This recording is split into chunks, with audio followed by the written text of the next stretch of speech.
पर जो इस टीवी चैनल तो देखा कि इस तरह मतलब कि इत्थे न्यूज़ आई सी कि जो इंडियन लोग आए भज गए है। फिर असीं इन्होंने दस्सिया भी इदां दा न्यूज़ आई है भी असीं तो सानूं तो इदां दा पता नहीं सीगा कुछ भी, असीं कोई गैर कानूनी दे नाल नहीं आए।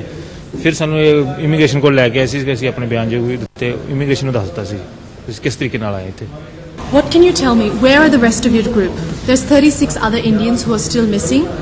The three of you came forward. You came to the immigration authorities. Are you helping the authorities? Where are the others? Where are the other Indians? नहीं उन्होंने बारे सानू कुछ नहीं पता, सानू तो अपना सिर्फ पता था कि 3 जने सी, बाकी बंदे को पता नहीं, किसी एड्रेस का पता नहीं है किन्ने जने है किन्ने नहीं है, सानू अपने बारे पता बस। Are the other Indians also a part of the scam? Were they also told what you were told? किसी ने गल नहीं की कोई भी इस तरह की, नो किसी ने कोई गल नहीं की इस तरह की कोई। The 3 Indian pilgrims who have now surrendered to immigration authorities here in New Zealand told me that they never had any intention of attending World Youth Day in Sydney, Australia. In fact, they paid an agent in India thinking they were permanently immigrating to New Zealand and doing so legally. It's only after the media uncovered the immigration scam that they realised that they too were caught up in it. Now, how the New Zealand immigration authorities respond to the plight of these Indians will depend entirely on how many other Indians surrender in the coming days. In Auckland, New Zealand, I'm Delnaaz Irani for Times Now. Now, these might look like an ordinary pair of shoes, but they're not. They're shoes. And if you don't know what I'm talking about, well, pay close attention, because we're going shopping. Every item in the store has a name. This bag, for example, is called Ramona. She is the highest price item in this store, coming in just under a cool 2 lakhs. But if that's slightly above your budget, well, check out the Watsons. Madonna owns a pair and they're just valued at 19,200 rupees, the entry price point for a Jimmy Choo.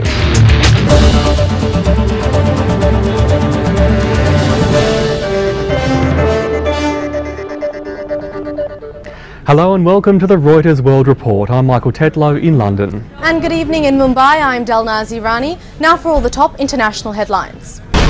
Well, after a surprise turnout in the New Hampshire runoffs for the US presidency, pundits have been left scratching their heads as to what went wrong with opinion polls. Yes, many were surprised by Hillary Clinton's victory, but savvy New Hampshire residents say they knew better. Reuters' John Decker has this story. Is the stage set for the first black American, or are they ready for a woman president, or will it be a Mormon this time? Any which way you read these elections, history will be made. And amid a storm of controversy about how Bhutto was killed, President Pervez Musharraf has asked the Scotland Yard to assist in the probe. How hard is it to hand over an Olympic medal? Well, apparently it requires a lot of training in China. Find out more after this.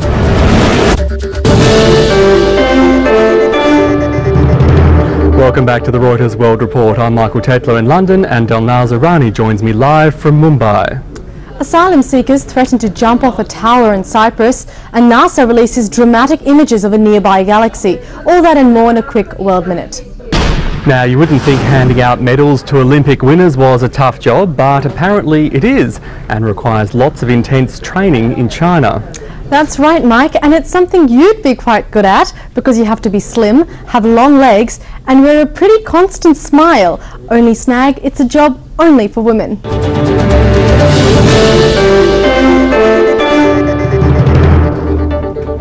Welcome back to the Reuters World Report. I'm Michael Tetlow in London, and live from Mumbai is Delnaaz Irani. There's a deadly gas explosion in Russia and massive pile-up on a highway in Florida. All that and more in a quick World Minute. Earlier in the week we reported on China's cool Olympic ice sculptures, but it seems they aren't cool enough. That's right, the northern town of Harbin, home to the display, seems to be suffering from global warming. Reuters' Kitty Boo has all the details from China. Well, Delnaaz, I'm sure your purse is very powerful, but is it solar powered? If it's not, I know where you can get one. This year's Consumer Electronics Show, which has everything from solar powered handbags to the latest massage chairs. Well, the show takes place in Las Vegas, Nevada, and Reuters correspondent John Russell is the lucky man who gets to check it out. Well, that's almost all we have on the Reuters World Report tonight. I'm Michael Tetlow signing out of London, but before I do go, can I say, Delnaaz, looking at your outfit on the monitor here, you're looking absolutely fantastic tonight. Thanks, Mike. Yes, before we go, here's a look at the Hollywood's Blackwell's list of the worst dressed celebs of 2007, and thankfully, none are wearing my outfit. Good night. And that's the Reuters World Report for this week. I'm Michael Tetlow in London. Good night. And I'm Delnaaz Irani saying goodbye from Mumbai.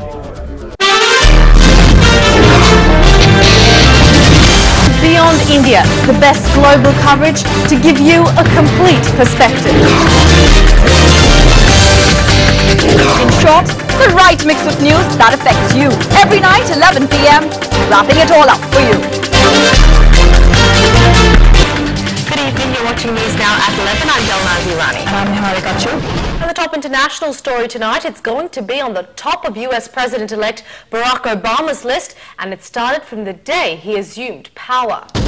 Well, there was high drama in Somali waters as the Indian Navy undertook a daring operation to fight off a Somali pirate attack on an Indian merchant ship. And here's an exclusive report of how the INS Tabar carried out that strike.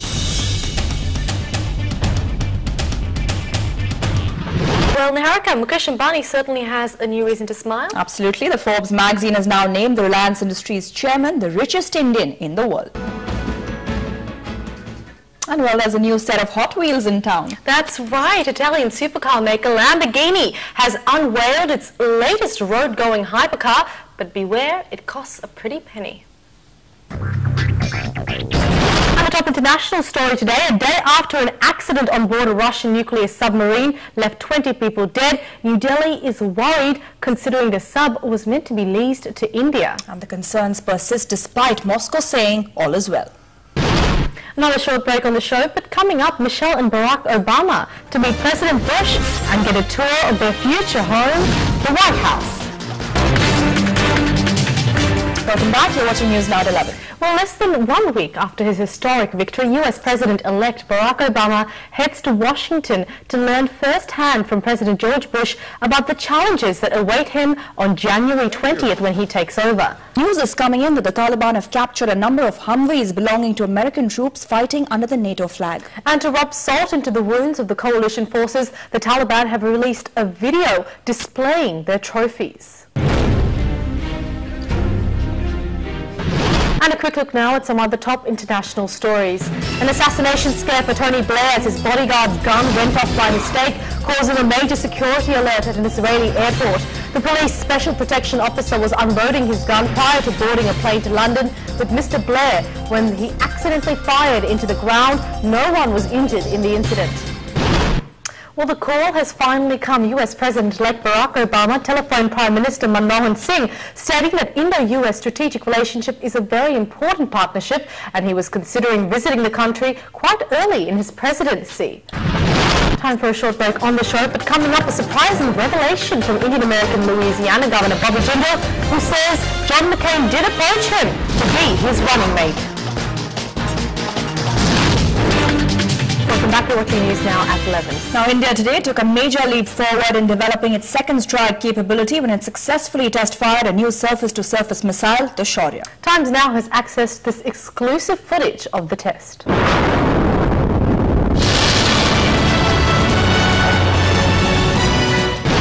And would you believe it, John McCain has made a comeback. That's right, Niharika, but not into politics this time. He's back on the talk show circuit, cracking jokes about his presidential defeat on the Jay Leno show.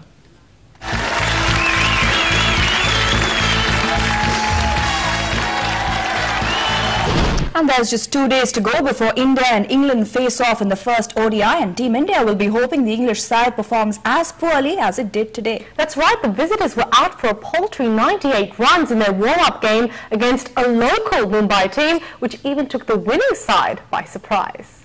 With that, it's a wrap on this edition of News Now 11 from Niharika and me. Thanks for joining us.